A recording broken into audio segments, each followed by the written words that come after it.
Oh, it is game night, my friends. If somebody could just confirm for your boy in the chat that the microphone's working. Whew, big one tonight, fellers. And any ladies, if you're in here, big one tonight indeed. The New Jersey Devils heading to Utah to take on the Utah Hockey Club. I can't believe they kept that for a whole year. Can someone just confirm in the chat that the audio is working? I mean, what a terrible name for a whole year. The Utah Hockey Club? Oh, my God.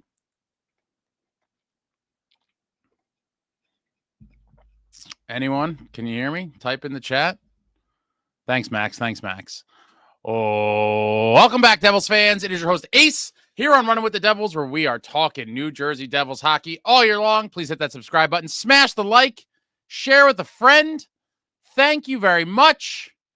And your New Jersey Devils coming off, I should say, of a painful, excruciating, quite frankly, a dog shit performance in Colorado against the Avalanche, where they got walloped 5-1, although the score is a little misleading. They were in the game late. It was 2-1 late, and then they just completely fell apart. But a painful outing regardless. They played like dog duty for the majority of the game. Your New Jersey Devils looking to rebound tonight in Utah against the Utah Hockey Club, and this one is massive. This one is huge. 22 games left for the Devils on the 22 games left on the season. I'm out of it right now. And they desperately need points. The cushion is gone. Teams are on our heels. Columbus and the Rangers seemingly surging. And it's not going to be easy, which is why your boy personally, I hit the panic button 5 weeks ago. The writing was on the wall, and I knew it was, not going to fix itself. But here we are, guys. Here we are in a dogfight for our playoff lives. I'm still hoping we could somehow get it together and catch Carolina for that number 2 spot in the Metro. But we very well may be looking to cling on to the either first or second wild card spot, and it is going to be a bloodbath. A complete bloodbath. Devils in Utah tonight. A couple quick notes from the morning, or before I get there, I should say, we are now 6 days away from the NHL trade deadline. Hopefully Fitz does something. A lot of you are super impatient. I wanted something to happen sooner than later, but I wasn't expecting anything until deadline week, either the day before or at the deadline. I told everyone this weeks ago. I said, I would love some help right now, but I don't think it's going to come until very close to the deadline. And by very close to the deadline, I mean the day before or the day of the deadline. Deadline is Friday at 3 p.m., I believe. So I wouldn't expect anything, until Thursday at the earliest, but probably on Friday at the actual deadline, we'll probably hear something. If you haven't seen it yet, head over to the channel. I put out a video yesterday kind of talking about my thoughts heading into the deadline, my thoughts on Fitz, all of that stuff. So if you haven't seen that, please go to the channel and check that out at some point. It's a pretty interesting video, and I will have multiple videos throughout the week leading up to the deadline, and then obviously after the deadline talking about the moves that were or were not made by Tom Fitzgerald. So tonight, we got my man Nico Dawes in the net. Love to see that. I personally would have started him in that Avalanche game after his stellar shutout performance against the Predators. But if I'm being honest, and I said this before as well, Dawes or pretty much any other goalie was not going to win us that game, unfortunately. The team in front of Jake Allen played so poorly that Nico Dawes would not have been a difference maker. And so I'm kind of glad he didn't start the game. We're going to see him tonight. Hopefully the team performs much better in front of him tonight, and he comes out with another win. Great season for Dawes thus far. Incredible numbers, and he's looking like the guy a lot of us thought he could be going back to last year. He's shown signs of brilliance and inconsistency. Again, kind of like the whole team last year was just kind of a roller coaster of, mostly disasters on last season, to be honest. Between the defense and the goaltending, it was absolutely painful. But Nico Dawes in net tonight.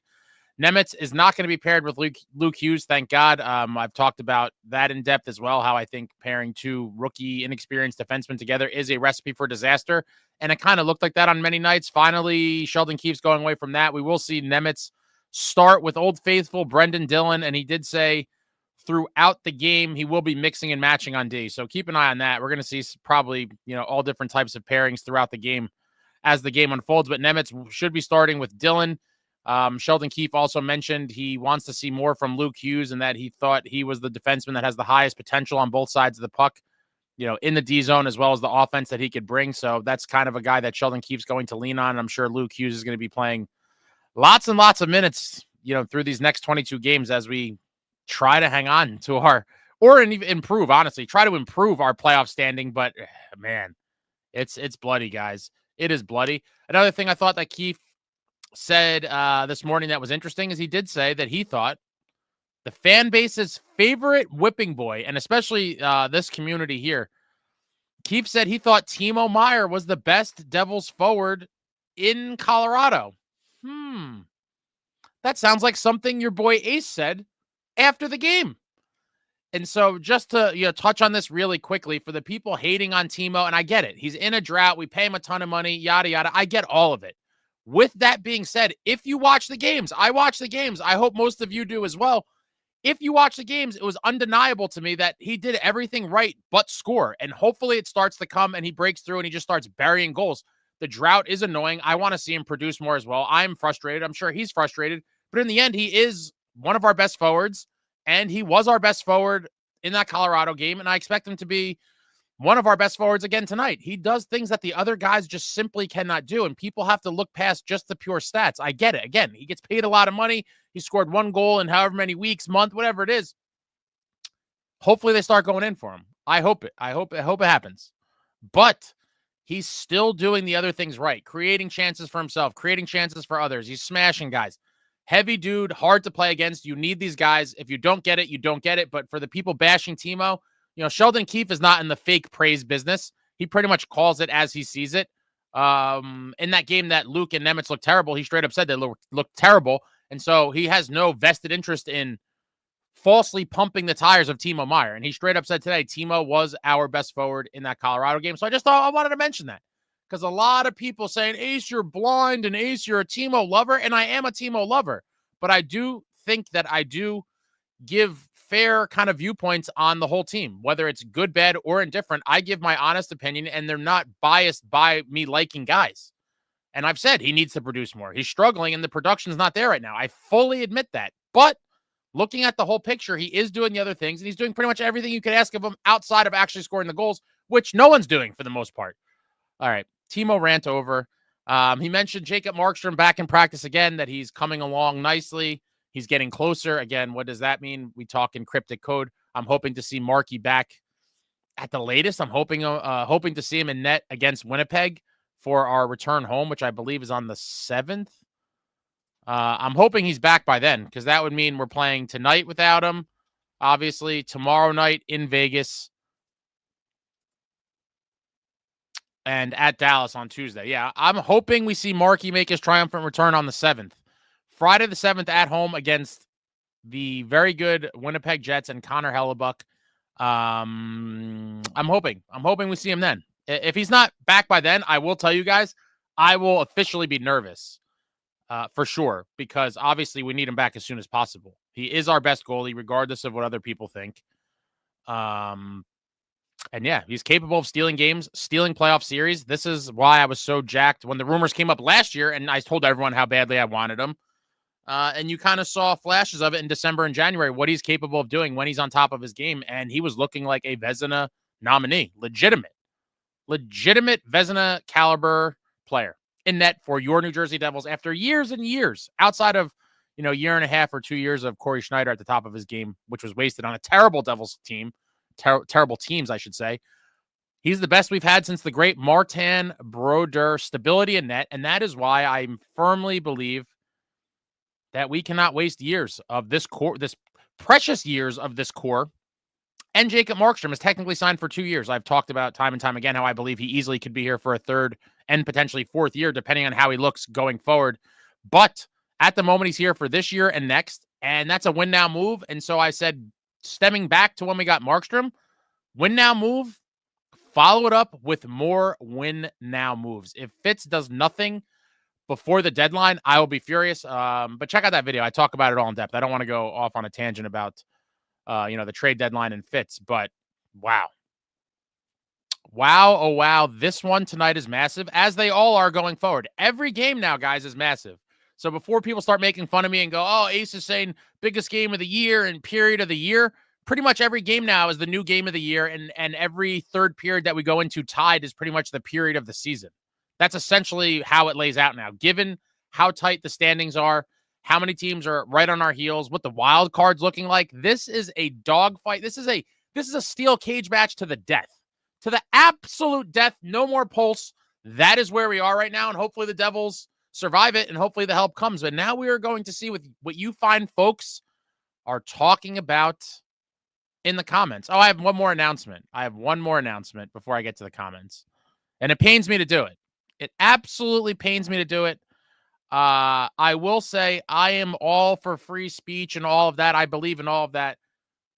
With that being said, I do think, free speech and internet speech and all of this stuff, while I do believe in free speech and you could say whatever you want, I also believe in consequences to said speech or actions, whatever you want to call it. I do believe in consequences. And unfortunately, a resident member here has been banned. Now, listen, I don't want everyone to agree with me all the time. What fun would that be? I don't need everyone to agree with me all the time. If you think I'm wrong, tell me I'm wrong. I don't care. I'm not sensitive. That is part of what makes us all fun, hearing different people's viewpoints and things. And so my only kind of statement on this is don't be a dick. Don't personally attack people, call people names. It's fine to disagree with people, disagree with me, disagree with whoever. Make your point and do it in a normal fashion, like a normal human being. And most of you do that. However, we had a resident here who maybe got a little too comfortable. Maybe I let some things slide for too long. Maybe it's my fault. But either way, I would call it president of the Doomers Club, SST, has officially been banned on the channel. Hate to do it. He just takes it too far. He ruins the experience for other people. And it's not even the dooming. It's just the name calling and the attacking and, and all the stuff. And you've all seen it for a while. And again, it pains me to do it. I don't want to ban anyone and do all this stuff. I think it's ridiculous that people can't behave. But I felt it had to be done. He just went over the line so many times, time and time again. I warned him. He just kept doing it and attacking people. And that's not fun for anyone. And I don't think that my, desire to not ban people should supersede potentially ruining other people's experiences. And I think it got to the point where he was ruining other people's experiences, in the chat and on the channel in general. And so we bid farewell. SST has been banned. You will not see him anymore around these parts. And so the president of the Doomers Club is officially gone.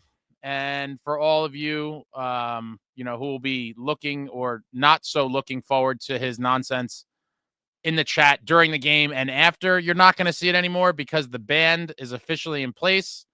And with that, we finally will turn to the chat. I'm super far behind here. Let's go. John NJ Devils 45. Let's go. Go Devils, baby. Fired up tonight. I think we all are. Ryan says just win. I'm totally on board with that. Max, hopefully we see a team that actually wants to play 60 minutes of hockey tonight. I am hoping so too. 60 minutes or bust. Gem card collecting. Dawes about to be 3-0. Would love to see it. Would love to see it. Ryan, Rangers made moves today. Fitz twiddling thumbs still. Listen, I'm going to be just as mad as everyone else, but I'm not going to bitch every day that Fitz still hasn't done anything. At this point, he has till the deadline. 6 more days left, and that is when the report card will be out there for everyone to see. 6 days. Sit tight, buckle up. Hopefully something happens. I'm hoping multiple moves happen. Again, see the video I put on the channel yesterday. But, I'm not going to complain about something not happening each and every day now. I'm fully in the mode of I'm not expecting anything until deadline day on Friday. And maybe if we're lucky, Thursday. But I'm fully expecting nothing till Friday. And so I will sit tight with my hands folded, patiently waiting for help to come. And hopefully it does. James, Utah is playing very well. Got to be sharp tonight. Yeah, they have some really good players, man. And some really good players that we could have had. Logan Cooley. John, NJ Devils 45, Dawes shutting it down tonight. Imagine a back-to-back shutouts for Nico Dawes would be nice. Jeff, want to see some Dawes in effect tonight for 2 points? We all do. Gem card going with the Devils win 5-3 tonight. I like that prediction. I would like to see the shutout. I'll take 3-0. Daniel Pino Jr., let's go Devils. M. Sharp, Devils. Carson, let's go Devils and Canes. Oh, I forgot about you, Carson. No Canes. We want your spot. John Fay, I wouldn't even call it a dogfight. I would see it as an all-out war, not only for playoff spot, but for the second seed in general between us and the Canes. That's true. Jeff, everyone who's dealing a center is waiting until 3-7 to max out return. It seems like most of the sellers are waiting to kind of get those bidding wars and drive that price up. I mean, that's sensible business for these GMs. Gem card collecting, if Fitz doesn't make a good trade, he could go find another organization. we'll see. There's a lot of moving parts with that, but obviously we're going to be talking about it along the way.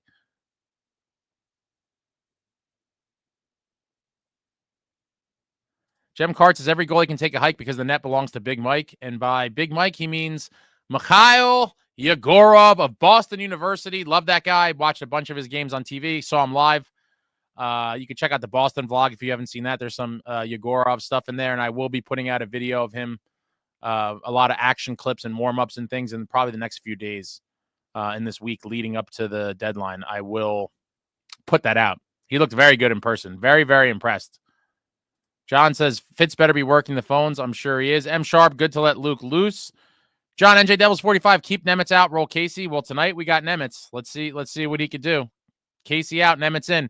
Nick Adams, we get to see the player we should have drafted instead of Nemitz in tonight's game as well. Logan Cooley, yep.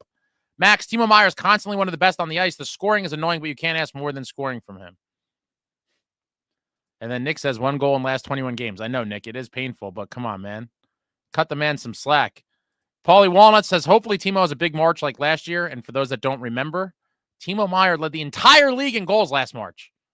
What a beautiful thing to see. And obviously it happened when Travis Green took over for Lindy Ruff, put Timo on the right side and on power play 1. What an amazing revelation. Timo on his natural wing on power play 1, just like he was used in San Jose. And the man went hog wild. I don't know what they're waiting for to do it again. I really don't. And I would love to know the reason as to why it's not happening. It is very frustrating. Everyone keeps talking about it. Max, put the man on right wing, please. John Woodson, Luke and Dougie about to score 3 goals tonight and give up 3 goals. John, NJ Devils 45. Last year's Stadium Series game was awesome, cold, and the beer was flowing. Cheers. Yes, it was. Dire Straits, they put themselves in such a horrific situation. They absolutely have. John Woodson, the only way Timo goes back to playing right wing is if we trade Mercer. We paid our highest paid forward on our we put our highest paid forward on off wing, but not a third line player. It's probably because they think Timo could adapt better than Mercer, but I agree that is terrible kind of lineup management to put your best guy on the off wing because the other guy can't do it. I agree. Nick Adams, I would love to see Mercer traded anywhere for literally anything. Keeping up with the Devils, does anyone know how Money Puck puts their odds? Devils at 90, Columbus at 30, and Rangers at 45. They probably take a lot of things into consideration, but I talked about I've talked about this in depth, how I thought, or not in depth, but I mentioned it that I thought the odds were crazy. Like even a week ago, they had the Devils at like 90 or 93%. And I was like, this has felt like a coin flip to me for at least a couple weeks. I don't know what the hell they're using to get 90%. And actually, I forget who. Somebody bet on the Devils not to make the playoffs and got like 12-1 odds. It would kill me to do it, but if I saw 12-1 odds, I may have thrown a couple $100 on it just because if the Devils don't make the playoffs, it would be horrible. But, you know, you get $2,400 as a consolation. It wouldn't make me feel any better. I obviously much rather make the playoffs than $2,400, but at least it's something to soften the blow a little bit.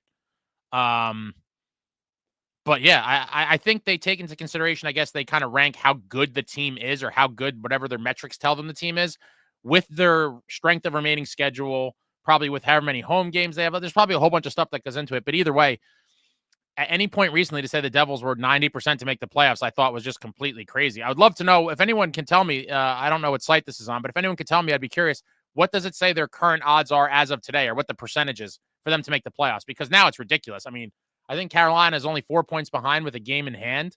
So you're talking about if they win the game in hand, they're 2 points behind. And we play them twice, I believe, down the stretch. So, I mean, that's right there for them. Devils 70. Yeah. Yeah, the Jackets are 4 points behind with the game in hand. So if they win the game in hand, they're 2 points behind. I mean, how is anyone saying that's 90%? Gem Card, no way you banned someone. I love it. I felt like I had to. Zach, oh yeah, I guess you guys were guessing while I was giving my speech there. Zach, was it SST? Yes, it was. Ryan says, who got banned? John Fay. Wow. Whoa, no one, someone. Whoa, someone actually got banned. Yeah, it did. Gem Card says definitely SST. You guys are correct. Keeping Up the Devils says, where's SAT? I think that's the high school standardized test. I'm assuming he meant to say SST. John Woodson, SST went to YouTube jail before he went to actual jail. Gem Card laughs. Death to Kong says, good riddance. Ryan says, RIP SST. Keeping Up with the Devils. Hilarious. He's shut someone down. Good job, bro. Bye bye SST. Zach says, finally. I mean, it seemed long overdue, guys. I didn't want to do it, but come on. Yo, Holmes says over the line. Is that a over the line? Market is 0, dude. John Fay, should we really be surprised with SST? RIP SST says gem card. C-Bones, tonight is an important game. We can't lose these games. Yeah, I don't think you could we can't stress the importance. 22 games left. They are all massive. And like I said, I'm going to be saying pretty much every game is the game of the season.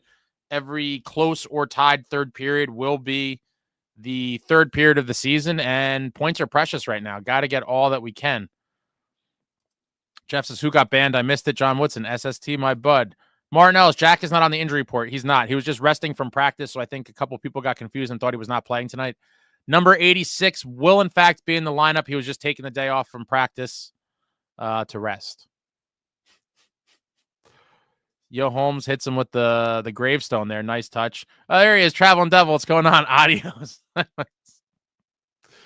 Oh, man. John Woodson, can I be the new president? Absolutely, Woodson. If you want to take up the mantle as the president of the Doomers, you can. I don't think you doom as much. I mean, you do doom at times, but a lot of it is, I think, sensible or knowledgeable criticism, which I have to give it to him. Aside from him just being completely off the rails and ridiculous, SST is a knowledgeable fan, at least in terms of history. I do think his view of the game and the way he hates on players and all that, I think, is way off kilter. But Woodson, I respect your hockey knowledge as well, and I do think that a lot of your cynical remarks, I'll call them, or criticisms of players of the team are more kind of realistic, I guess, than just like blind hatred. When the SSC's talking about Timo's the biggest bum in the league and all this stuff. I mean, that's just all crazy. Collect records. Amen. I had him blocked forever, but good riddance. Keeping up the Devils. We will never hear VTech is better than Marstrom again. Gem Card hits him with the tombstone. John Woodson, I'm just kidding. I've been behaving lately. M Sharp and aloha means goodbye. John Fay, Woodson, you actually speak logic and sense sometimes about certain things. Jeff, SST going to troll you on other channels, claim he's the AP News. Book it. Eventually he'll get tired of it. SJ, maybe other teams' asking price is too high. Here's my response to that, though. It is what it is, right? This season turned out to, it looks like there's going to be a ton of buyers and not as many sellers because of how tight the races are, and especially the wild card race. So tons of teams are going to be trying to claw to get in. That's unfortunate. Fitz had to realize that that was a possibility in any given season. That is a possibility where it will be a seller's market and you may have to pay more than you want. The reality is the roster needs fixing. The holes were known for a while. I think one of the biggest things many people, including myself, were kind of skeptical about heading into the season was obviously the most glaring one, the top six, right? The top six forward we did not get. Now, we tried Fitzy tried a low risk, high reward kind of gamble on Tatar, and it obviously has not worked. I mean, I can't kill him for it. I think he got like $1.2 million. We didn't have a lot of cap space. It was after he made all the other acquisitions this summer.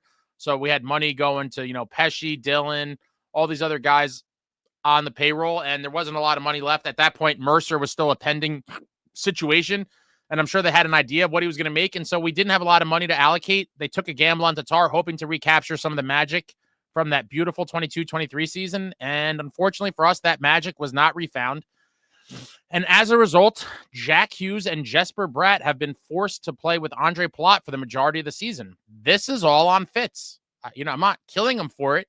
It obviously is not ideal by any stretch, but now he must fix it, preferably this season. I mean, I'm not counting on the top six thing to get fixed in the season. It has to be fixed in the offseason at the latest. I would love to see it fixed before the deadline. I think that might be a little optimistic, but who knows? Maybe he'll surprise us. But either way, the problems were ignored. The team struggled. The signs were there. I think a lot of us have been concerned for a while now. And so with the known problems kind of ignored and hoping and wishing for the best, regardless of what the market is going to bear for some of these guys, you now must pay the piper. It is time to fix the roster. And you had to know that it was potentially going to be a seller's market. And here we are. M. Sharp says, wheeling and dealing behind the scenes must be frantic right now in the league. Absolutely. The whole trade, I would love to be a fly on the wall in many GM's offices and like the hockey ops rooms across the league. There's probably nonstop phone calls. They're probably looking at film and charts of guys. It's probably awesome. I think that's another thing that the league kind of drops the ball on in terms of just kind of exciting fans. Like, I do think there could be a lot of great video content that would really, captivate the fans. They do good stuff here and there. I thought, if you guys haven't seen it, check it out. I believe it's on YouTube now. The special kind of documentary type thing they shot for the Four Nations, I thought was awesome. They had guys mic'd up and they're talking to guys in the locker room. I mean, I thought that was a great thing that they did, but I think we need to see more of it, throughout the regular season and obviously the playoffs as well. Amazon did the really good one from the playoffs. The episode I remember the most is the finals where McDavid was going crazy after game 3. But once in a while, we get some good stuff from the league, but it's too far and few between. They got to kind of ramp it up a little bit. Woodson says VTech was bad. Keeping up the Devils, the boys just can't win in front of Allen for some reason. It does seem that he doesn't get goal support in most of his starts. For whatever reason, they play better in front of other goalies. Hopefully they play great in front of Nico Dawes tonight because he's going to need all the help he could get. But hopefully, keys to the game for me, come out flying. We've seen the sleepwalky, just snooze fest first periods from the New Jersey Devils for the majority of the season. And it's like, come out for blood and score the first goal. The Devils really do, on most nights, look like a completely different team when playing with the lead versus playing catch-up. Don't sleepwalk through the first period, guys. Come out hard from puck drop, get the lead, and then dictate play. God forbid we get a 2-0 lead. If we get a 2-0 lead, then teams are going to have to start pressing them a little bit, and then we could catch them. Catch them with a little counter attack transition game. Bang, man. Now maybe we're up 3-0. But the Devils playing with the lead is a whole new world, and especially if they could be a multi-goal lead, life is good in those times. But they've also been too infrequent on the season. Gem card collecting. Big Mike's OT save is unreal. Please tell me you've seen it, Ace. From what game? I don't think I have. Garrett, Nemitz needs a good game so we can move him. I don't think GMs are going to solely base a guy's value on, tonight's game. I do think there's a lot of history with him, his success in other leagues and how he looked at times last season. And being a young right-handed defenseman, I do think he has value. I do think his value is definitely down a bit from last season, but that happens with players. It is what it is. His value is not as high, but I do think he still has decent value. And obviously a good game could, maybe help it, but I don't think it's going to, one single game is going to make or break him. Meadowlander, Fitz has no assets. Top 6 has no trade clauses and bottom 6 has no value. No first round pick. It's Nemitz and Mercer. Meadowlander, we also have 3 second-round picks. And just to throw it out there, we also have next year's first. I don't think Fitz is going to do anything with that, but just it is there. But 3 seconds is big. 3 second-round picks is big. And like you said, Nemitz and Mercer, those could potentially be 2 big pieces. John Woodson, I've played against better beer league goalies than VTech. Even though Frederick Cassivi played pro.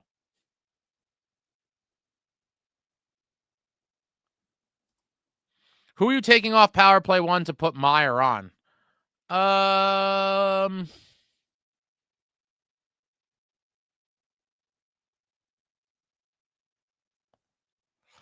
mean, I'd like Nason out there, and I would try to find a scenario where you could put both Nason and Meier out there. But I do think I don't know how much Nico needs to be on. I'm trying to think about this. If you're only going 4 forwards, I guess I would try a unit of, as far as forwards go, Jack, Jesper, Nason, and Meier, I think could be interesting. Let Jack and Bratter do their thing. Put Nason down low in his office in front of the net and kind of let Timo just kind of circle around the circle and just wait cocked back for a hammer. And then you could maybe there's still tons of options for the second unit, but I'm more concerned with the first, especially when our first power play unit plays like a minute 30 or a minute 40 on many nights. Like, you have a power play too, but like by the time they get out there and establish the zone, it's like the power play's over. So for all intents and purposes, the power play 1 really is it. I mean, yeah, it'd be nice to see power play 2 do something, but they're getting such little time. I do like the idea of Jack, Jesper, Nason, and Timo. And then maybe try a 5-forward unit where then you have Nico out there as well. So then you're talking about Nico, Jack, Brat, Nason, Timo. Could be interesting as for 5 forwards. And then if you're still going with 4, like I said, you could potentially just take Nico off and put Nason there. There's a lot of options, but I think Timo needs to be out there on power play 1, however you get him out there, and just have him waiting to start ripping clappers from the circle. Paulie Walnuts, Blue Jackets are only 4 points behind us as of right now. We play them Thursday, 3/11, and it's Italian Heritage Night. I plan on seeing at the Rock in the M Lounge. Very nice. I didn't know that was Italian Heritage Night. I didn't even know we got a night. We get nothing. Keeping up with the Devils, run 5 forwards at some point. I think it's definitely worth trying here and there. Obviously, you got to have somebody who's going to be a little more responsible out there. But I think running 5 forwards on the power play is something they should definitely try at least a couple times just to see what we could do. BC, the analytics geeks say Timo stays on the left and Fitz beckons. I hope not. But I'm sure a personnel decision like that probably is somewhat analytics driven, unfortunately. Despite the eye test, Ace loves the eye test. And the eye test showed me for Timo's whole career in San Jose, right side power play 1, made him the beast that he was. The reason we traded for him, the reason we paid him big money. Right side power play 1 is where he did his damage. And he also did it under Travis Green after Lindy got canned last year. So I don't know what more you need than his entire career in San Jose. And for that, what was it, I guess 6-7 weeks, whatever it was, under Travis Green. I mean, the proof is in the pudding, as they say. And hopefully we see them try that again soon. But it does seem like at this juncture, there is some sort of analytics or something behind the reason to not let it happen. Oh my God, is this for real right now? Keeping up with the Devils? Devils 90.7%, Devils 28.3% for Columbus, which is in the Stadium Series now.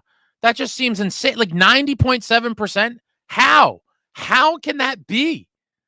I might throw some money on Devils not making the playoffs. And it's a bet I am hoping to lose. But with these odds being so ridiculous, not that it's going to really console me at all, but to pick up a couple grand off of a bet if the Devils do miss the playoffs, it's better than nothing. Dire Straits says, keep it up the Devils. That's ridiculous. I completely agree. Dire Straits, the Devils have a winning percentage below 500 since December 27th.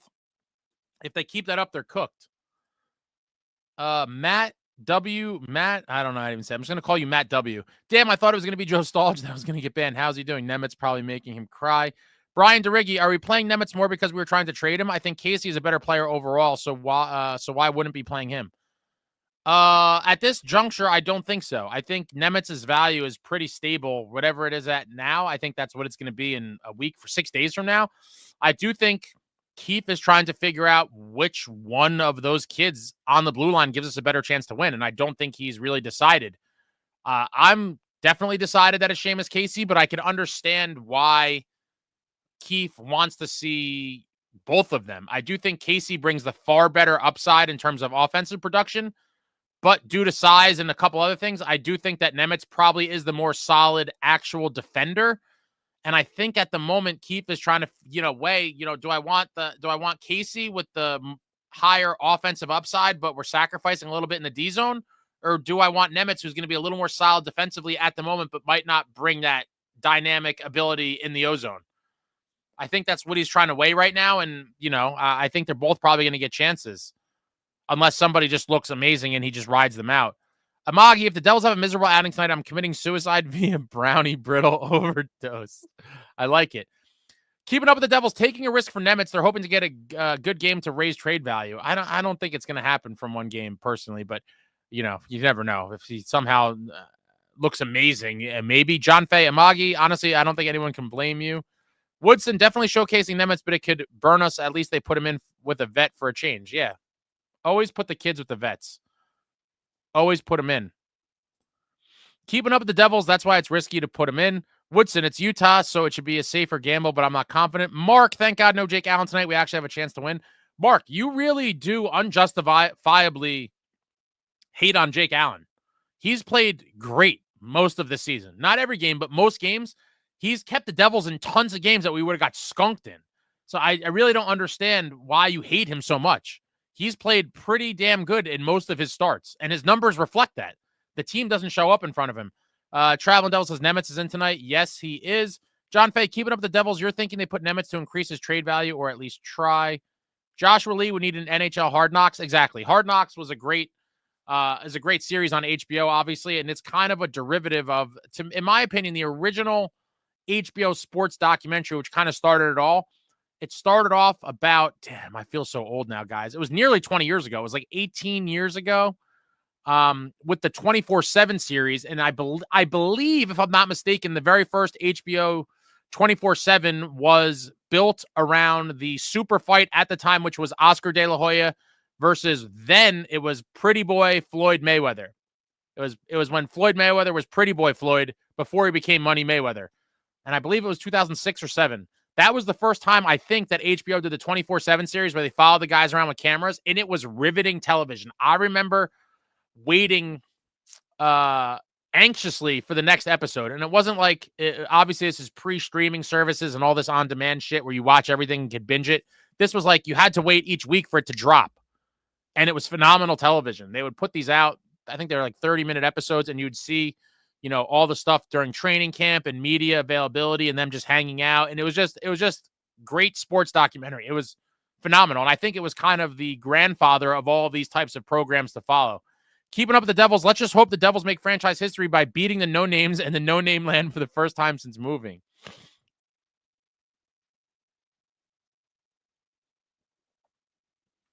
Yeah. First time in Utah playing the hockey club. John Fay, at this rate, Casey has shown the improvement over Nemitz, to say the least. Woodson, Casey might be too small to play in this league due to smaller than Jack. I mean, it's obviously was a big concern, obviously, and probably one of the biggest knocks on him heading into his draft year. I think a lot of teams, you know, he slipped down. I think we picked him up in the second round in the 40s or something. I think a lot of teams probably were skittish on his size. But there's been tons of small guys that have great careers in this league. Hopefully he's one of the next. SJ wants to trade Nemitz, so we trade the seconds. M Sharp, great point on behind the scene action. McDavid stuff was gold. Yeah, that Amazon, I forget what it was called, but it was phenomenal stuff. John, NJ Devils 45. Devils schedule is tough this last stretch. Wild, Jets, etc. Gonna see what this team is made of. Absolutely. We got Vegas tomorrow and then Dallas on Tuesday. Jay Snow, tonight's game is super important. Super important. We need these points. And then he follows up with use Mercer as a trade chip and Nemitz. Keeping up with the Devils, double Winnipeg, double Minnesota, Vegas, Dallas, and biggest of all, double Columbus. Yeah, those head-to-head games very well could decide who stays in the top 3 in the Metro and who gets dumped into that wild card Royal Rumble situation.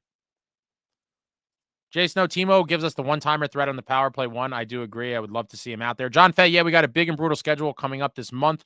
SJ, if the Devils are legit, they should win some of those games, but who knows? Ryan, we need Nico so we can win the face-off. LOL for power play 1. That is true. I did forget about that. That is crucial. The face-off is big. Totally forgot about the face-off. That's very valid. Nico has to be out there, which is why I'm even more of a fan of trying the 5 forwards. Yeah, you could put Brad on power play 2. I like that too. I do love Jack and Jesper together, but in this scenario, maybe Bradder is the guy you drop to power play 2. But like I said, power play 2 is like, you know, garbage mop-up time. A lot of nights it's 20, 30 seconds. Like, that's really hard to expect them to get anything done with such limited time. Ryan says, agree, Brad should go to power play 2 so he drives the play. Can't take Nico off power play 1. Nico face-offs, though. Yeah. John, NJ Devils 45. Would Brad score more goals if not on a line with Hughes? I don't think so.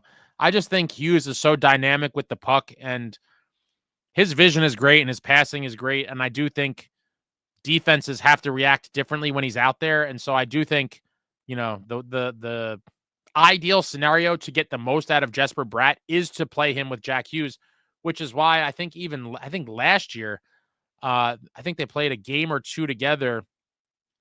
It may have been, I guess, the origin of Peanut Butter and Jelly. And I remember all of the previous times they played together, obviously our 2 best offensive players, 2 best offensive forwards. It's like, oh, no shit. When they're together on a line, they look phenomenal. And I think as much as it hurts the rest of the lineup to have them playing together, I just think it's a must. Those are our 2 biggest weapons. And I know a lot of people kind of like to spread it out. I just don't think so. For me personally, I think they should stay together. Find them another legitimate top 6 winger.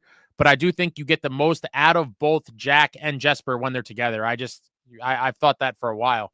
Gustavo, how confident are you that Devils will make the playoffs? I think they're going to make it, but I'm not that confident. I mean, given the way they've played it over the past 2 months with the schedule coming up, I mean, I don't think anyone could or should be that confident.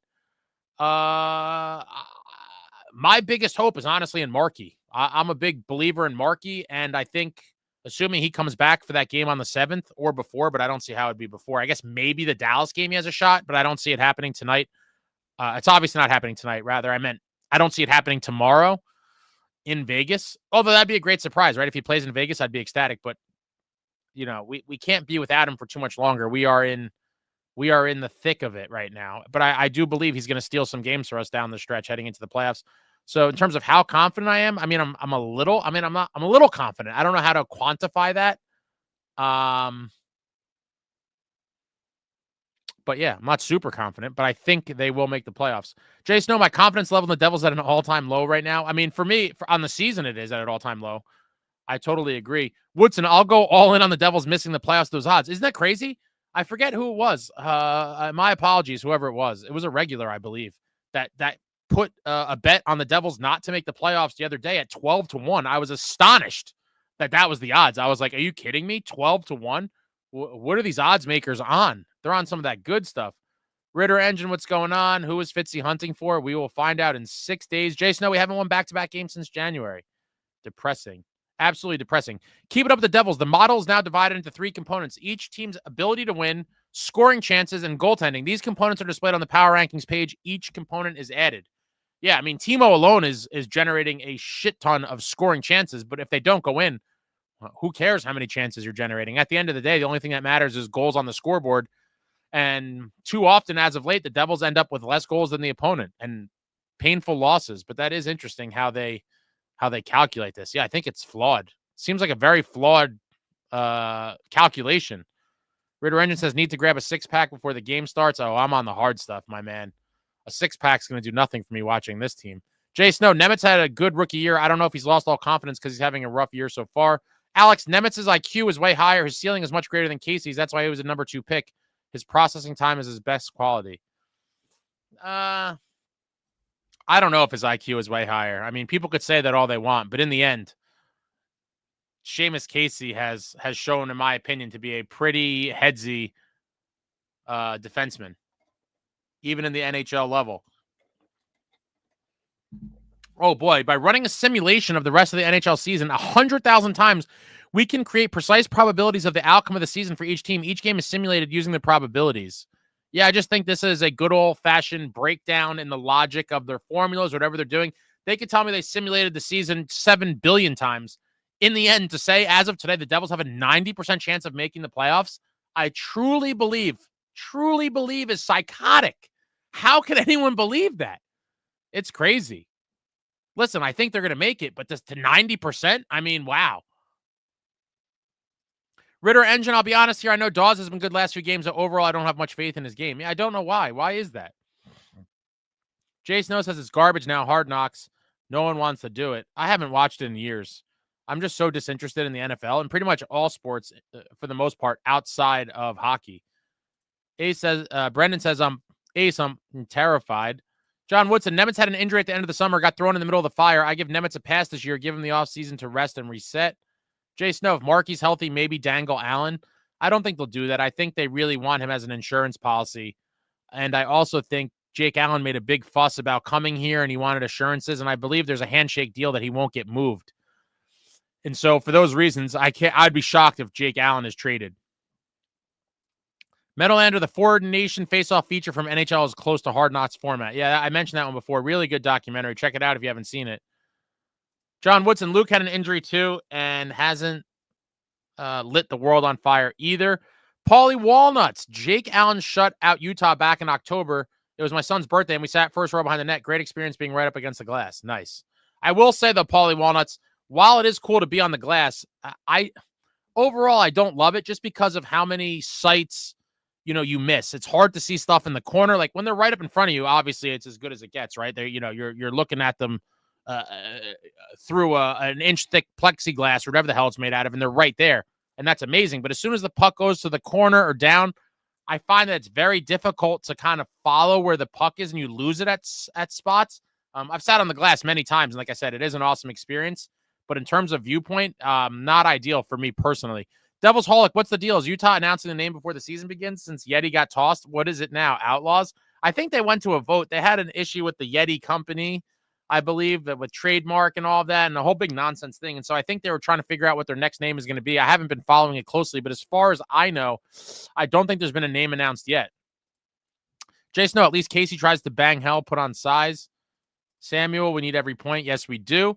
Searle, Devils Holic, there's 3 names left, but Mammoth is the front runner from what I understand. The Utah Mammoth. Okay, I don't love it. I don't hate it. Traveling Devil, Allen needs more time to cool off from last game's tantrum/cramps. Yeah, we saw Jake Allen just get pissed and pull himself in a rare goalie storming off the ice situation. Jay Snow, playing these good teams lately, the Devils look like they don't even belong. I have to disagree, though. They looked pretty good in that Dallas game. They really did. That one was there. They could have won that game.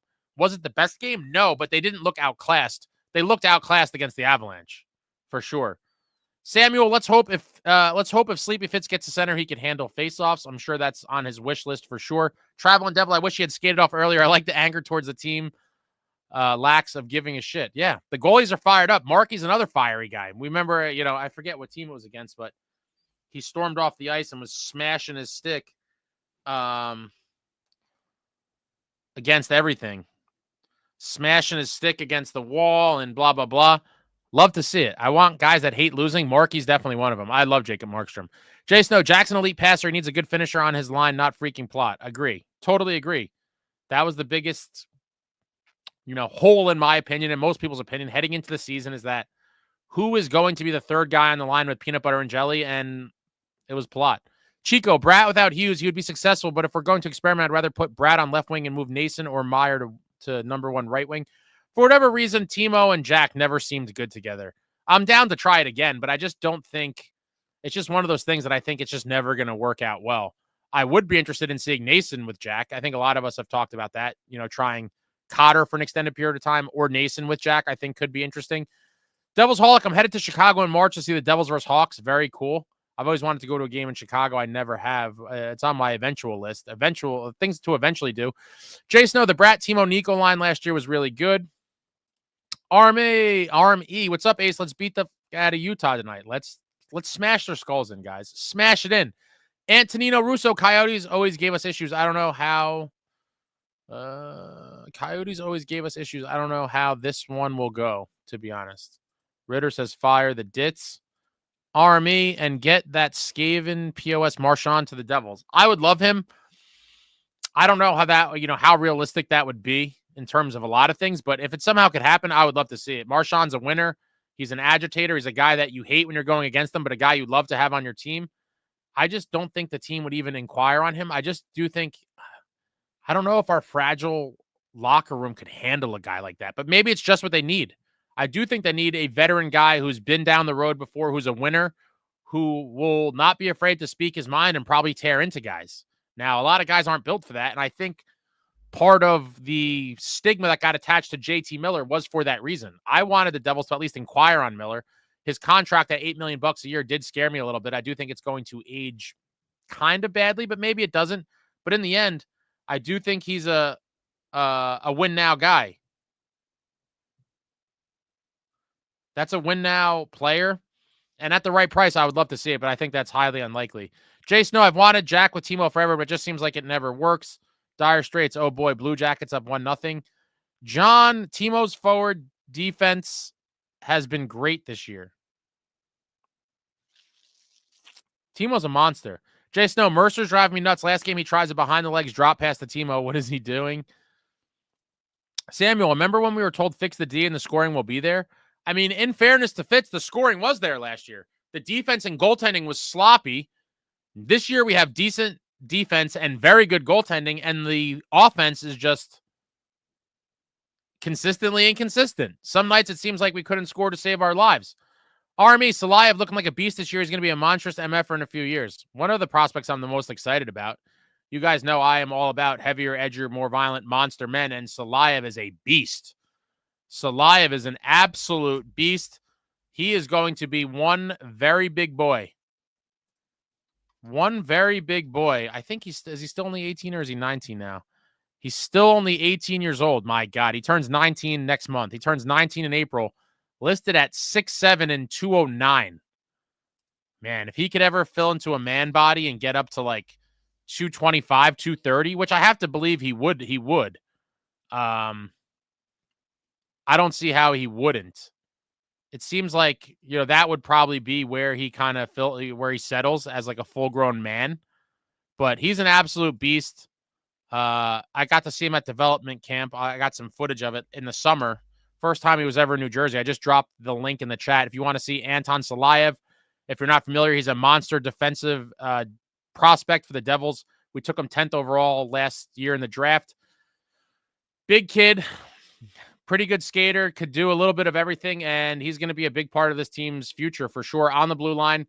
Like I said, I saw him at development camp this past summer. I just dropped the link in the chat so you can check it out. He's definitely one of the more exciting prospects, in my opinion, along with a few other guys. But very exciting for the future. But back to the right now. I am tired of talking about how bright the future is, guys. I want the right now to be bright. Chico, regarding Nemitz, he's coming back from a brutal injury and trying to fit into a new system. Remember how rough Jack looked to start the season? Nemitz needs to be allowed to play it out. Jay Snow, March is Timo's month. He's going on a heater. I absolutely hope so. Antonino, if Fitz sells off, I'm going to lose it. I mean, I don't even think we really have much to sell off, to be honest.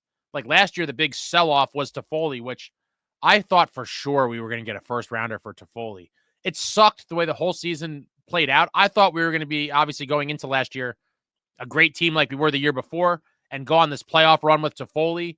The season goes to hell, and then we have to sell Toffoli off, and we don't even get a first-rounder. What an absolute kick in the balls. Man, that was painful. Chico, regarding Dawes, remember his last two stints were when the Devils seasons were basically already over. This is the first time he has the team actually playing in front of him. That is a good point. Jay Snow, Rangers really making moves. I give Drury credit. Beachmaster, any fallout from Allen storming out? I mean, fallout from who?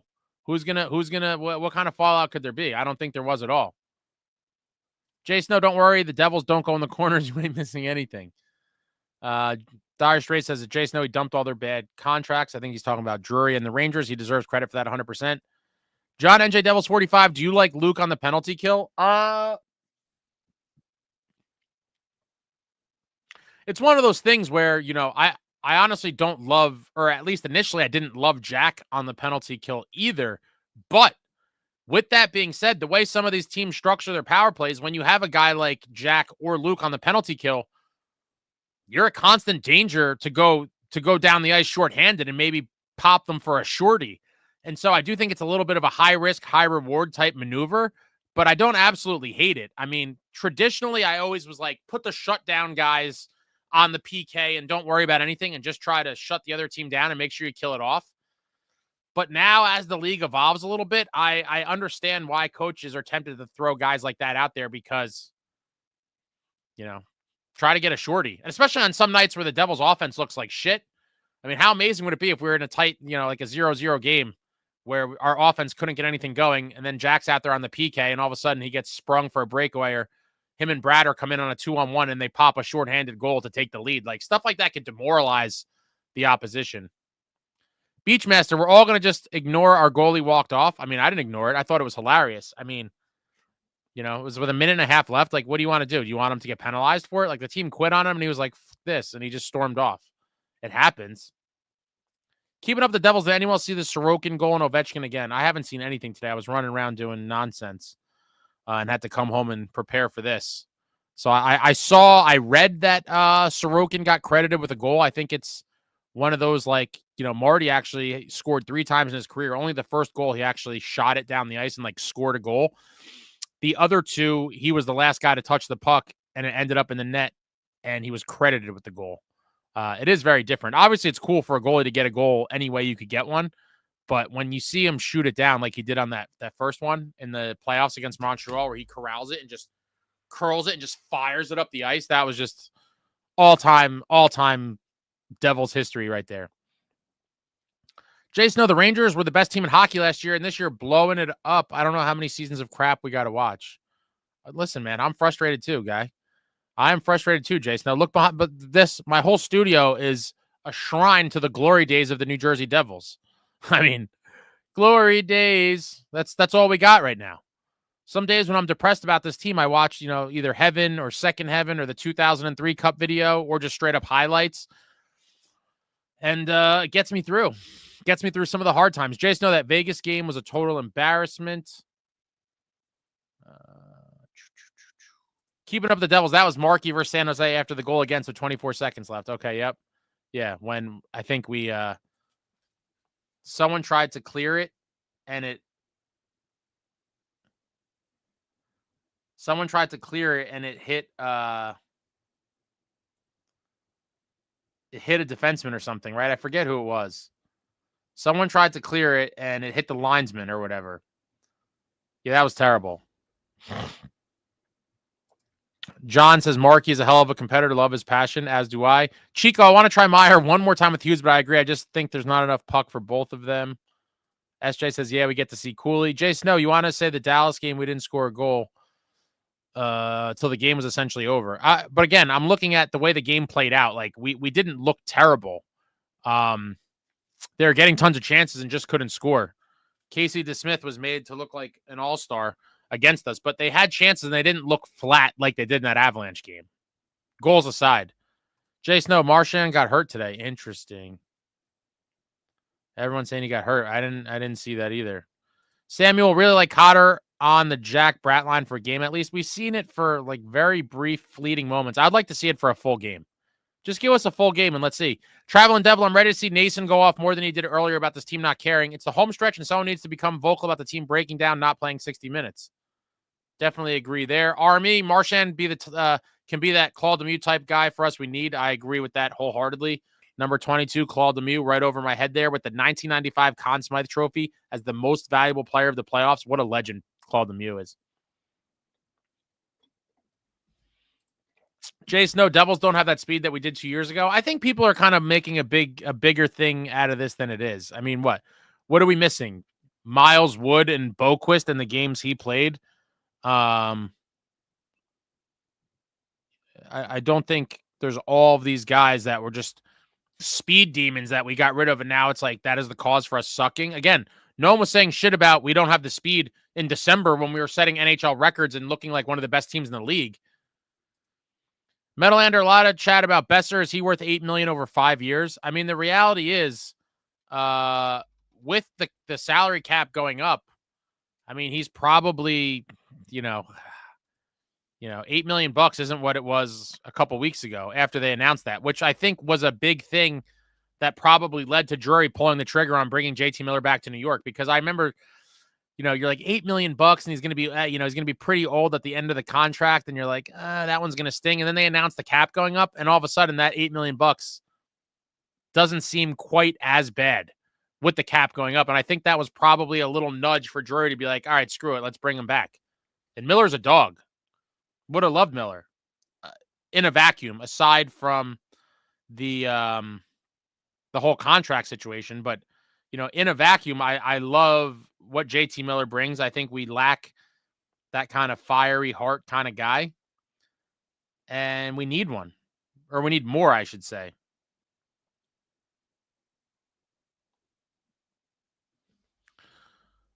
Jay Snow, losing basically a 30-goal scorer hurts from last year. And yeah, that's the thing. It's like, Toffoli's goal production was never replaced. And we're kind of seeing it now, right? Like having one more guy that could bury some goals would be a beautiful thing to have. Chico says, well, the speed is there. They just don't really use it. Or I think they try to use it, but I think the reality is teams the playbook is super out now and well known that to shut down the Devils, we talk about this all the time, clog up the neutral zone, take away the transition game, shut down the rush, force them to the dirty areas, make them work for their goals. And the Devils don't thrive in that. The Devils thrive in what Nashville wanted. We went into Nashville and Nashville was like, let's have us a good old fashioned pond hockey game. And the Devils said, absolutely. And we traded chances with them. And more times than not, like I've said before, when teams want to play wide open pond hockey games, the Devils thrive in that scenario. That is ideal for them. That is what the Devils want. Let's trade chances. Let's play pond hockey because that's the type of team we have. And that's the type of game that they love to play. And so when teams make that mistake of trying to play that type of game against the Devils, we're going to do great. The smart teams like the Canes and some of the other teams out there that have a little more familiarity with the Devils, they're like, we're going to just make this ugly and you guys are going to fold up. And it's happened too many times. John Fay, 6'7". Holy shit, what are they feeding half these guys? He's a big boy. He's a big boy. Chico, they play a baffling mix of slow and fast. Keefe calls it fight the panic or something, but then they're rushing scoring chances. They need to start taking their time, cycle the puck, open up the D. SJ says Tatar was fast, lost a step. I mean, yeah, he's older now. I think he's 34. M. Sharp, Salayev, hope he is a Chara-type D-man. Could be. Army, imagine if Salayev and Yegorov pan out. Damn, they could really help extend our window. I believe they're both going to be huge pieces of the future. But again, I am sick and tired of talking about the future. Like, this team has essentially been in a rebuild for a decade. Like, what are we talking about here? It's crazy. Antonino, hoping we can resign Cove for a decent number. He's been good. I like him for sure. Like him a lot. I hope he starts getting a little more physical than he has been as of late. But one of our few physical guys. I talked to him for a while at a Devils event last month, and he genuinely seemed very happy here. And when I talked about, I was busting his chops, and I was like, "Get your agent to call Fitz. Let's get this done. We got to keep you around." He genuinely seemed like he really wants to be here now. Depending on what Fitz offers and what his agent is in his other ear telling him he could expect if he gets to free agency, that's kind of where it could all break down. But I would love to see him back at a fair number for the Devils. Yeah, Boquist and Wood, I mentioned those guys before. Khalil, Dawson Mercer got to get traded. I don't think you're going to see him traded this year. A lot of guys hate on Mercer. I think he's valuable. I personally like Mercer. He does a lot of things. I just think that people, coming off of that 22, 23 year, again, it always goes back to that. People were, I guess, expecting monster numbers out of him. And it's like, I get it, but not every guy could have a career year every year. It's just not possible. And Jay Snow piggybacks. I hope Mercer gets sent off. Chico, Mercer is a good player. Y'all are dogs for hounding him this hard. I mean, Chico, it's pretty wild to me. He gets killed every game, too. It seems like as of late, Timo and Mercer have been the biggest whipping boys. Jay Snow says, not on this team. Mercer's a bad fit. Chico, you guys hyper-focus on the worst moments when he's on the ice and let that dominate your opinion of him. It's nonsensical when there's so much he does well. Samuel, Jack, and Brad have looked good together on the PK. For a player, Captain Mafungo, for a player like Besser, I'd pack Mercer's bags. SJ, at least Mercer's an NHL player, unlike guys like Bash and others. Exactly. And that's kind of where I'm at, where I said, I don't want to trade him just because we need to add quality NHL forwards. Unless we were sending Mercer in a deal where we got 2 NHL forwards back, like the hope is to add guys and then, push guys either down the lineup or out of the lineup. To me, even if you get a better player in a deal that sends Mercer out, to me, it's still lateral because it's like one quality forward out, one quality forward in. The reality is we need several to push guys out. Khalil points to the stats at Chico. What are you talking about? Mercer has 25 points in 60 games played. He's cheeks. Keeping up with the Devils, 2 Hughes, 1 Brad on the PK is dangerous. Oh, absolutely. Jay Snow, no Chico. Having another small guy who can't win board battles and gets pushed around isn't a good fit. Chico, regarding Allen, I think he was justified storming off the ice. Maybe it serves as a wake-up call to the underperformers. I hope it does. I mean, you don't see something like that too often, and when you do, it should definitely kind of wake guys up.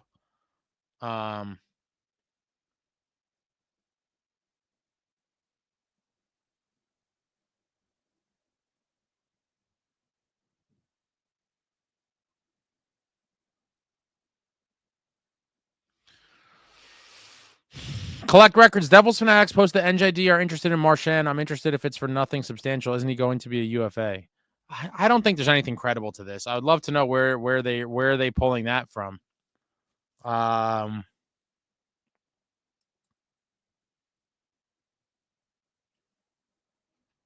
I'm just kind of scanning online to see if there's anything credible linking the Devils and Marchand. I mean, that would be wow. I would be pretty fired up for that. Just because I do think that that's like a culture shift. Like he's not going to put up with the bullshit, and he'll let people know exactly what time it is. Which again, I think this team needs. I'm just trying to see what NHL analyst links Bruins Marchand to Atlantic Division rival. Oh, yeah. So this is all bullshit. These are people saying, 5 teams that should be interested in trading. Like, I don't think there's anything remotely credible, unfortunately, linking the Devils to him outside of speculation. I think it's just speculation. Listen, I said that a couple weeks ago, but I don't think there's any real rumors about it. And I do think that my heart of hearts tells me the Devils would never pull the trigger on getting him, even if the price was cheap. I just think he would shock some of these guys into, I don't even know. Chico says the times he does get beat on puck battles stand out because you're looking for them. Traveling Devil, Jack and Luke are pretty good at breaking up plays with their sticks. Jay Snow, Chico, it happens every game. You still think we're in a no-room mindless slump. Oh, you guys are funny. Chico, I witnessed the crimes get it wrong consistently. Do you really think I'm going to take your word for it about a hockey game when every number and my own eyes disagree? I'm not saying Mercer is some great player, but he's a useful middle six guy and not really a problem on this team. I think that's a fair assessment, Chico. The fact that some of you, whatever you want to say there, lump him in with Tatar, Palat, Hall, and Dowling terrifies me because you're all probably allowed to drive too. Yeah, he's definitely not in a category with those guys. Definitely not in a category with those guys. Khalil Chico, he has a problem. Mercer is not playing like his sophomore season. But again, that could be the outlier, right? Every guy is not going to constantly do better. That could end up being his career year. Seth Jones to the Panthers. Did that happen? Vince, imagine a Jack Bratt and Besser line. I would love to see that. What's going on, Colby? Says, hey, guys. Jason Chico, I'm saying Mercer isn't a good fit in this team full of small guys. And he's saying that you're wrong. Colby, Vasilevsky is back to being like Brodeur. Tampa is legit again. Holy. Yeah, it was only a matter of time. As long as their main guys are still there, as long as Vasilevsky and Kucherov have a pulse, Victor Hedman and Point, I mean, they just have great players, guys. To me, them and the Avalanche are always going to be a threat. If they get in the playoffs, those are the two teams that I'm like, they remind me in not too in depth, but in terms of teams that remind me of the old school Devils. Both Tampa and Avalanche do, because to me, it's like once they get in, you could never count them out. And the Devils were a perennial threat. We were going to the playoffs every year in the Lou Lamoriello era, and any single year they were a real threat to win a cup.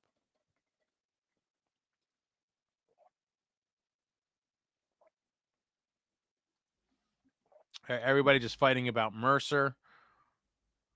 I'm a Mercer guy, so I think for his role on the team, he's doing okay. Is he underperforming a little bit? Yeah, but the entire team is, guys.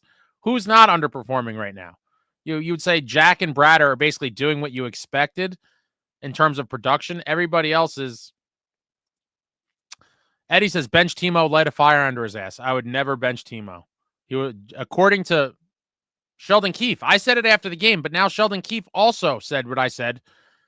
This morning, Sheldon Keefe said that Timo was our best forward last game. And I said that in the post game after last game when people were bashing Timo. I said, listen, I want him to score more too. This drought is terrible.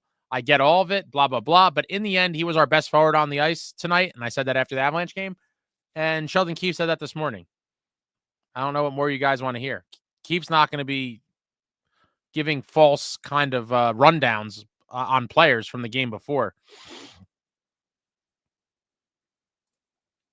John Fay says, we are an hour away from puck drop in Utah if my time and math is right. Yes, it is. Yes, it is. Chico says he's not Timo Meier. He's never going to be a 30-goal guy, but a couple bounces start going his way. He could easily find another 20-goal season this year.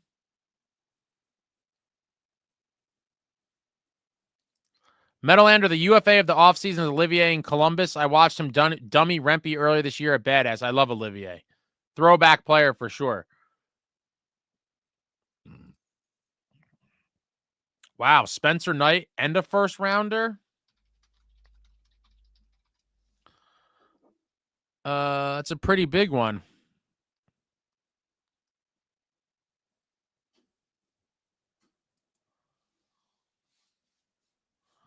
Blackhawks are getting Spencer Knight in a 2027. Wow, that's out there.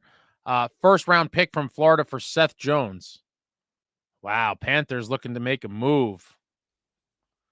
Panthers making a move. That's a pretty big one on the day. Wow. I just got to send this to my buddy. That's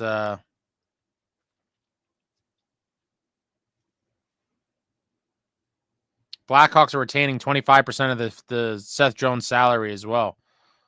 That's a GM looking to win, guys. That's Zito in Florida doing what he does best, trying to get his team in the best position to win the cup again, looking to defend the cup, keep it in Southern Florida.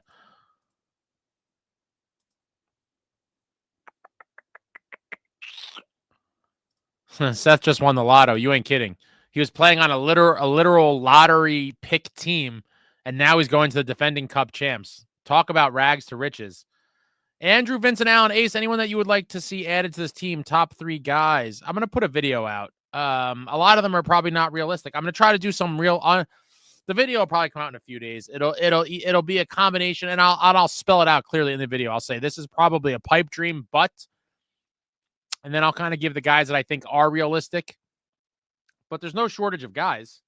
The issue is there's going to be tons of other GMs trying to get them. And I don't want to hear the excuse that the market was too high or whatever nonsense Fitz is planning to say. If there's inactivity, the lynch mob will be coming and fans will be furious. You can already see it if you look at the comments on the video. If you haven't seen the video I put out yesterday, check it out. The video is entitled New Jersey Devils and Tom Fitzgerald at the Crossroads. And I kind of go into depth talking about, this week and heading into the trade deadline and where the Devils are and my kind of thoughts on the whole thing. I will drop right now. I just dropped that link in the chat as well. If you haven't seen that, check that video out when you get a chance.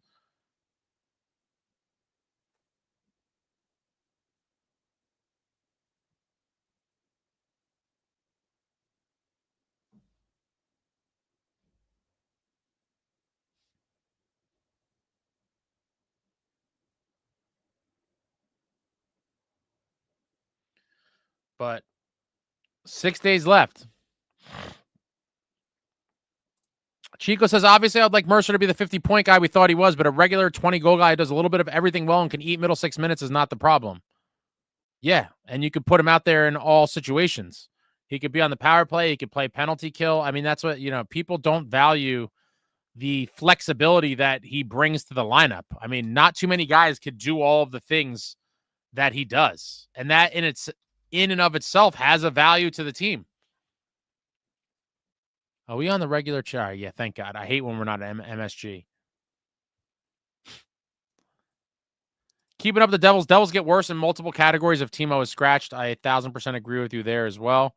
Captain Mafungo says Blackhawks won that trade. Traveling Devil Timo is snake bit with scoring. He doesn't deserve to be benched. He needs to be put. He needs to put one in the back of the net and break the curse. Would love to see it. Amagi, give me Tanev or give me death. John Fay, I think it's 50-50 going both ways. It's a win-win for both the Panthers and Hawks. Yeah, I mean they're at different stages of their team development, if you will. I do think that's a trade that will be mutually beneficial. Fentanyl Floyd, a GM looking to win. What are those? Guys like Lou Lamoriello trying to get it done.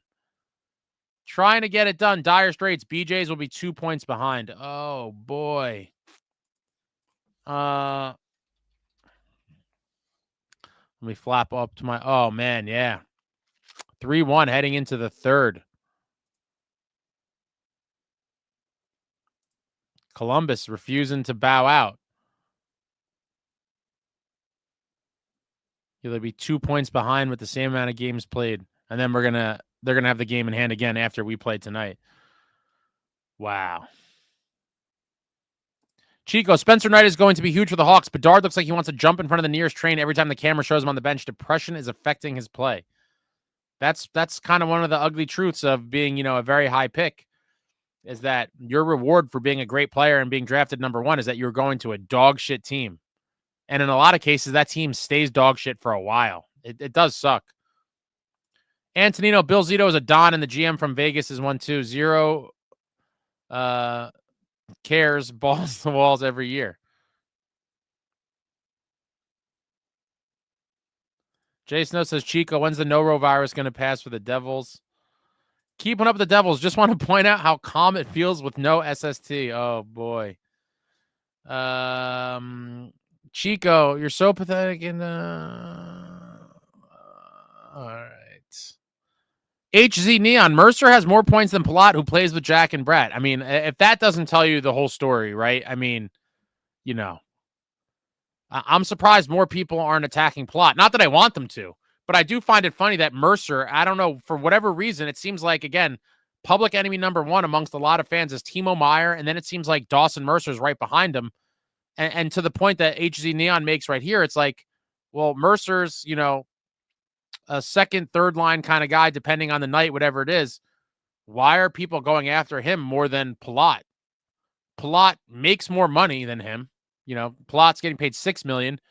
Dawson Mercer's making $4 million. He gets $2 million more than him, and he has more opportunity playing with peanut butter and jelly and has less points. It seems like he would be more worthy of the hate. Again, I don't want people to hate on anybody. I'm just saying I do find it odd that, you know, like I said, it goes to Timo first, and then it goes to Mercer.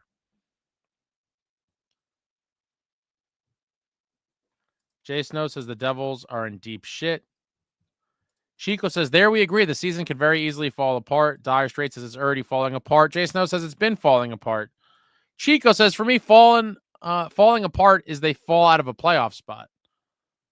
I agree with that. I mean, it ain't over till it's over, right? But the season has definitely taken a turn for the worst, obviously. And that turn was taken a long time ago. Is there enough time to salvage the season? We will find out very soon. Dire Straits, Palat doesn't bother me as much because I feel like we know he's washed and he's older than Mercer and Meier. Keeping up with the Devils, try either Mercer or Cotter with peanut butter and jelly.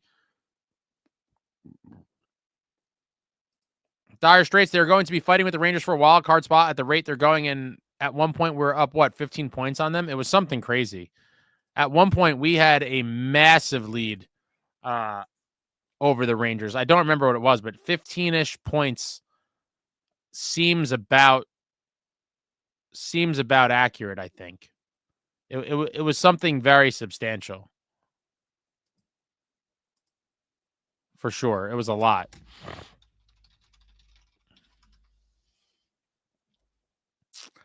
Man, Columbus is right there.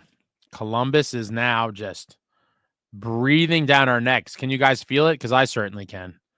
They are breathing on our necks right now.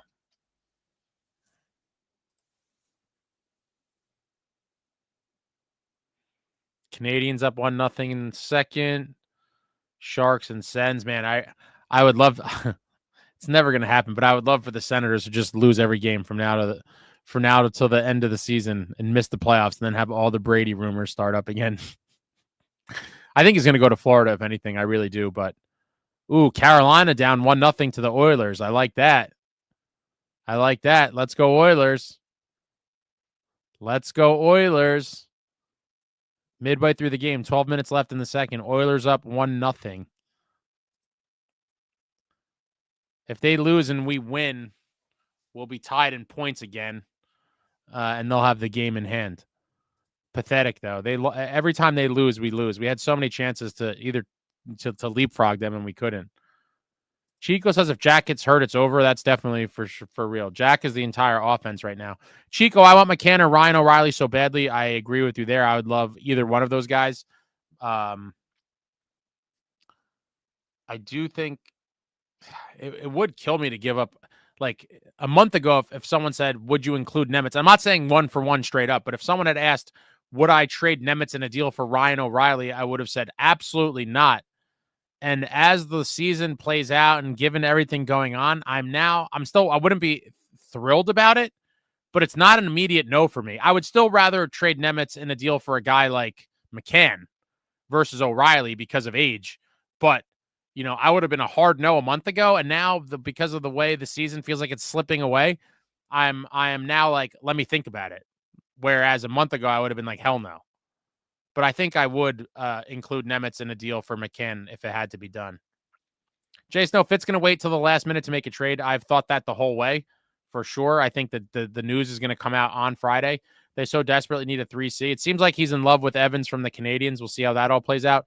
Jay Snow, Plot shouldn't be a top-line guy. Fitz sold us that Mercer was a top-6 guy. Well, I think he sold you that Mercer could be a top-6 guy, and he also said, he also thought that Tatar could be a top-6 guy. Turns out that neither one are. Neither one are, and here we are talking about what we want to see on the top line with peanut butter and jelly. It's pretty crazy. Woodson not getting McCann without a first. He has term at a good number. Not even sure Seattle wants to trade him. We could throw in next year's first. I would hate to burn that up already. I do think there's probably a path to get him without a first, but maybe not. But again, there's going to be tons of guys, tons of teams in on all of these guys. Antonino, Columbus about to pass us and the Canes up. Jay Snow, what a disgrace. We had a nice cushion and shit the bed. Let's go Devils 95, 2000, 2003. Rico has the Oilers. Oh, got to fix the camera real quick. It wouldn't be a live stream without a camera mess up.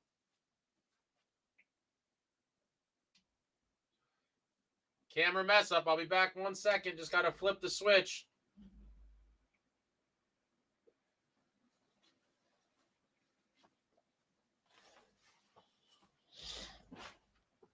Rico has the Oilers goal too. My man is doing good work. Love me, Adam Henrique. That's why I was rooting for the Oilers so hard last year. I really wanted to see.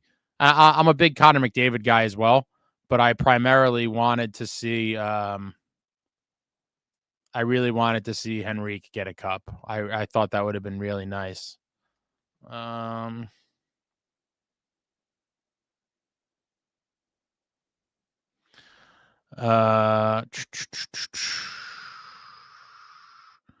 My buddy just texted me and said, tell the people to hit the like button. Can you guys hit the thumbs up for your boy? I always forget, and sometimes people remind me.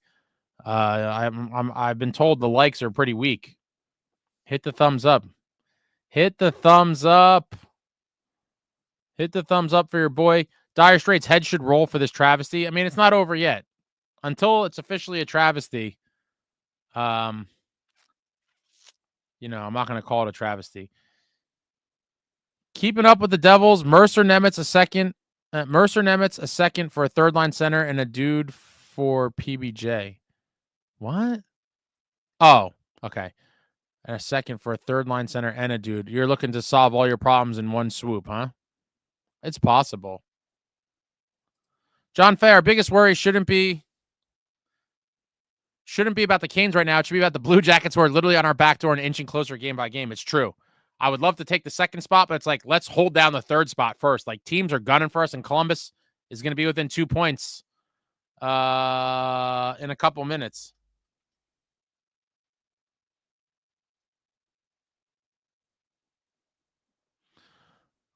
Yeah, 3-1 going into the third. Chico, Raquel out of Pittsburgh would be awesome too. He would. I think he might be one of the more expensive options out there. I expect him to get quite a return. I think teams are going to be offering a lot for him. Like a lot.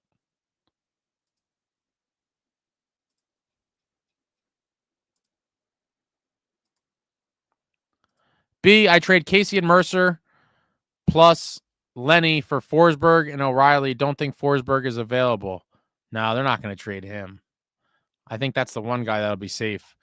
And then I think Stamkos and Marchessault are probably just going to ride it out there after signing as free agents in the summer, getting all that state tax-free money they're getting. Antonino, play Big Mac on Jack and Brat's line. Dying to see it. That would be hilarious. That would be quite the visual. Jay Snow, I'm not big on Jake Evans. I'm curious, why is that? Chico Allen to the Oilers for Rico. The Oilers are not going to trade Henrique. He's a valuable piece to them. Valuable piece for a team with cup hopes. Jay Snow, supposedly they want to package Evans and Armia. Jay Snow, I love Tanev. He plays super gritty. Khalil, the Devils are cooked against the Golden Knights tomorrow. I wouldn't say that.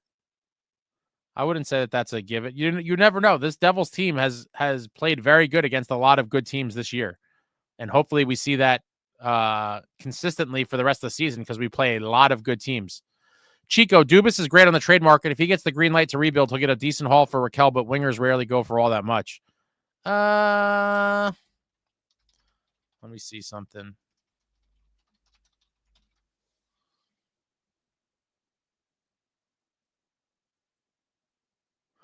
I mean, what did they get last year for Gensel? They got Bunting, 2 prospects, the rights to another guy, a conditional first-round pick in the draft, and a 5th rounder. I mean, that's a pretty good haul for Gensel.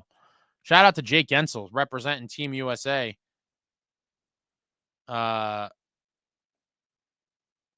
Very well. One of the best players for Team USA in the Four Nations tournament for sure. Chico, Oilers have cup hopes, but look at their goaltending. They're brutal. They're never going to win with that duo. Never say never. A lot of teams in the past 10, 15 years have won with quote-unquote weak goaltending. Obviously, when you look at them, you say that's, the weak spot. But I don't know how many people thought Antti Niemi was going to, backstop the Blackhawks to a cup. I think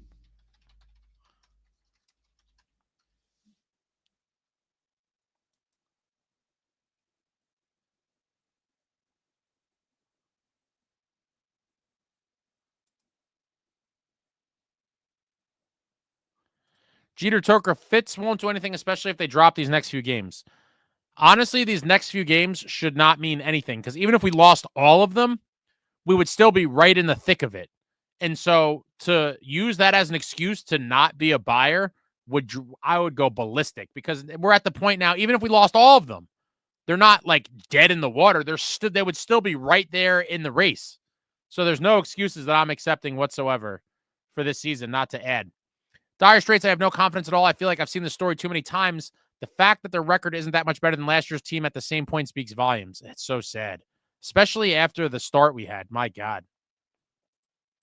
Chico, I think something like what we got for Hall is likely. M. Sharp, Oilers need a goalie bad. Chico, but Gensel is much better than Raquel. Everybody is getting much in this market. Chico, neither of the Oilers' goalie save percentage even starts with a 9, and this is the regular season. They straight up will not win a cup with Stuart Skinner, in my opinion.